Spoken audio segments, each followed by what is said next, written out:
Good afternoon, everyone. Thank you for joining us here for KREM 2 News First at 4. I'm Whitney Ward. Welcome, everyone. I'm Mark Hanrahan. Spokane City Council is paying a Spokane woman $210,000 for injuries she suffered during the George Floyd protests 2 years ago.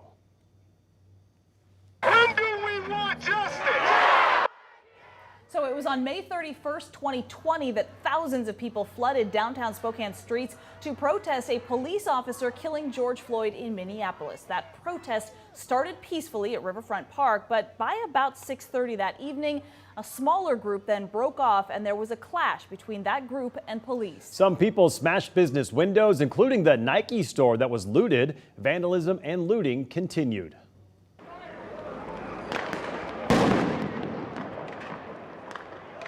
So Spokane police responded then by launching tear gas into the crowds. Also, they fired less lethal beanbag rounds. KREM 2's Amanda Rowley joining us live now to explain how Chandra Hain got in the middle of the chaos. Amanda? In a settlement demand letter, Chandra Hain claims Spokane police fired a less than lethal beanbag round that struck her in the throat. She now suffers permanent damage from this injury, costing her nearly $90,000 in medical bills. Now, the city of Spokane agreed to pay Hain $210,000 to cover current medical expenses and future pain and suffering.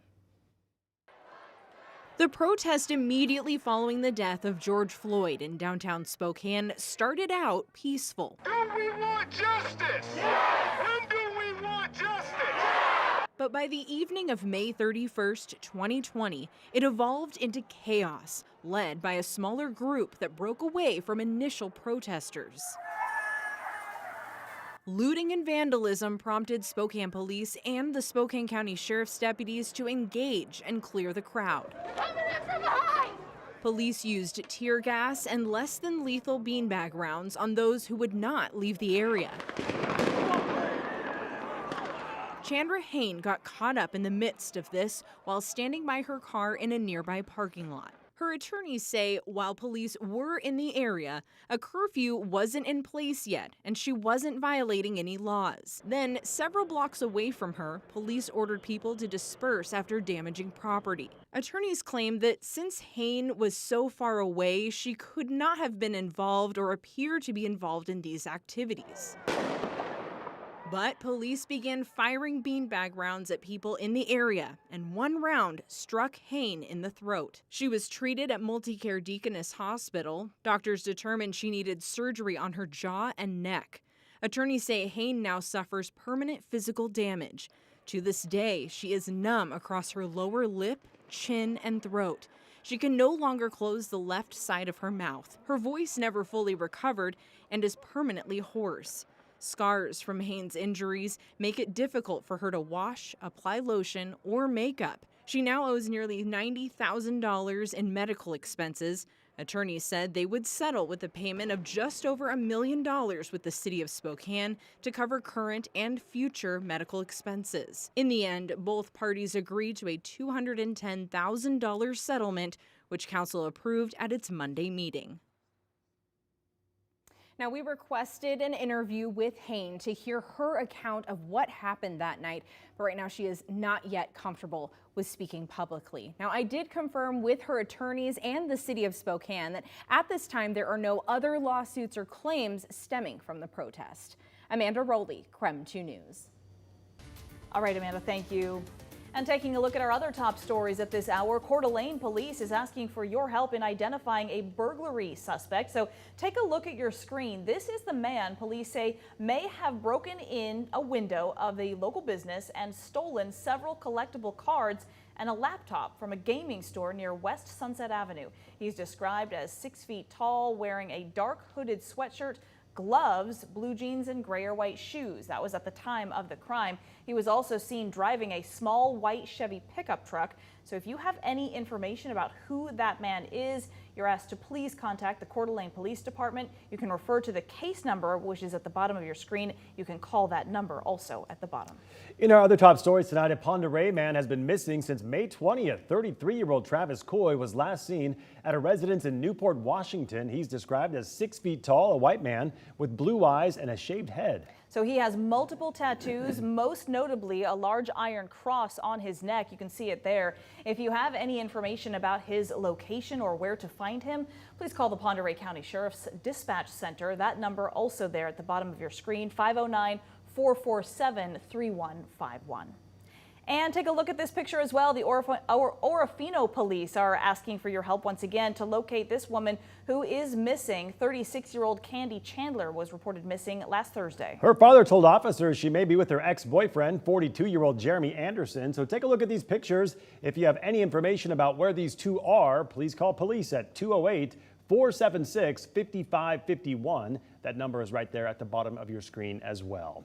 Well, law enforcement has gained a new tool in the fight against the opioid epidemic in North Idaho. Starting July 1st, Idaho State Patrol troopers will have the option of referring drug offenders to rehab instead of arresting them. It's all part of a new Idaho law enforcement diversion program aimed at preventing crime by treating individual drug addictions. So if they finish that treatment, those in the program will then have the chance to avoid any criminal charges being filed against them.